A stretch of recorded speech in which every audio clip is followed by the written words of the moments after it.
अरे बिहार में जो हुआ है वो सबको अपेक्षित था, इसीलिए मैं आपने देखा होगा 3-4 दिन से मैं ट्वीट कर रहा था। दुख इस बात का है कि नीतीश कुमार जी जैसा अनुभवी नेता, हालांकि लोग उसे पलटू राम बोलते हैं, वो भारतीय जनता पार्टी के साजिश में फंस गए। और ये शायद मुझे लगता है कि आखिरी बार है जब वो मुख्यमंत्री पद की शपथ ले रहे हैं। मेरी बात लिख लीजिए, लोकसभा चुनाव के बाद नीतीश कुमार को भारतीय जनता पार्टी किसी लायक नहीं छोड़ेगी।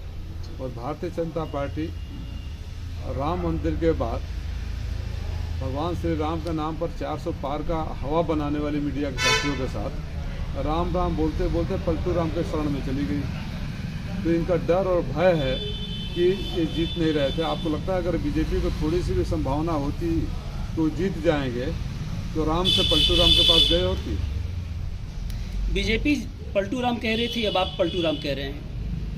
भाई मैं या बीजेपी का सवाल नहीं है, पूरा बिहार कहता है, आप लोग भी कहते हैं। कल से सारे चैनलों पर चल रहा है पलटू राम ने एक बार और पलटे, तो जो है वही बोला जाएगा ना। नीतीश जी इंडिया गठबंधन के सूत्रधार थे। अब कौन सी मजबूरी में, ऐसी तो कोई मजबूरी भी नहीं आई। अब वहाँ जाकर क्या होगा, हमने तो पहले ही उनको चिताया था कि आप हिट विकेट मत होइए।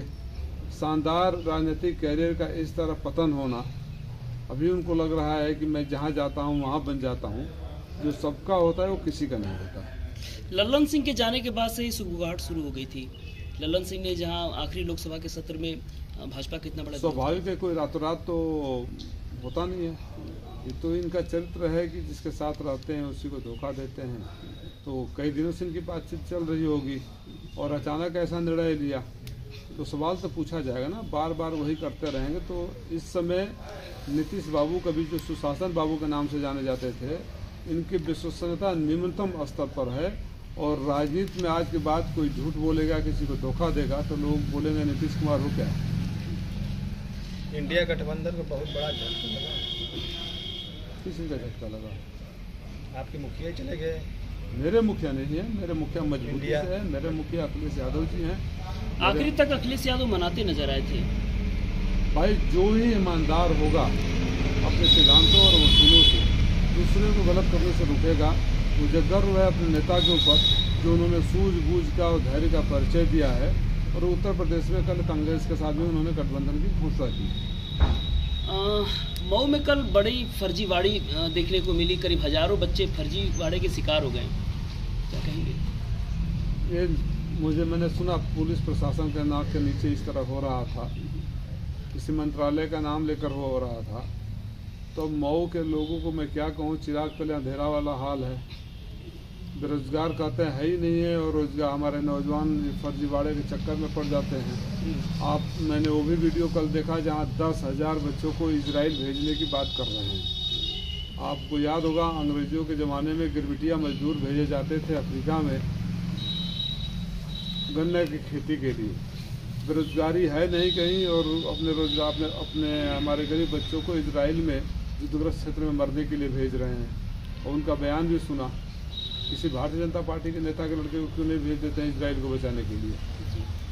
मऊ में जिस तरह से फर्जीवाड़ा पकड़ा गया, ये बिना राजनीतिक संरक्षण के तो हो नहीं सकता। अगर वो नौजवान चिल्लाए नहीं होते तो पता नहीं कितनों को लूट के किसी ले गए होते। तो मऊ का जो हालत है वो तो बड़ा ख़राब है। और मऊ के लोगों के साथ का एक दुर्भाग्य है कि उनके पास कोई ऐसा प्रतिनिधि नहीं है जहाँ जाकर अपनी आवाज़ उठाए, उस पर कार्रवाई। मऊ पूरे यूपी का सुपर वीआईपी इलाका कहा जाता है, जनपद कहा जाता है। मुख्य सचिव मऊ के, सबसे कद्दावर मंत्री मऊ के, बनारस और गोरखपुर के बीच का मऊ, बावजूद इसकी इतनी बड़ी घटनाएं। यहाँ की सड़कें, यहाँ का फर्जीवाड़ा, यहाँ का अपराध बता रहा है कि कितना सुपर वीआईपी इलाका है। यहाँ के लोग सुपर वीआईपी हो सकते हैं, जनता सबसे त्रस्त है। यहाँ मऊ की जनता त्रस्त है, अपने को सुपर वीआईपी समझने वाले मस्त हैं। अरे ओम प्रकाश राजभर की पार्टी आज कुछ बड़ा करने वाली थी। 27 तारीख को कुछ बड़ा विस्फोट करने वाली थी ओम प्रकाश राजभर की पार्टी। और मैंने तो कहीं फुलझड़ी भी नहीं देखा, आप देख रहे होंगे। भगवान करे उनकी इच्छा पूरी हो। कहीं बिहार में जिस तरीके से परिवर्तन हुआ, कहीं उसी की सुगबुगाहट तो नहीं थी? अरे भैया, मैंने भी वो बयान सुना। क्यों जबरदस्ती उनको हर चीज़ का श्रेय देना चाहते हो पत्रकार बंधु लोग? उन्होंने बोला मेरे सुभाषपा के लिए शुभ दिन है।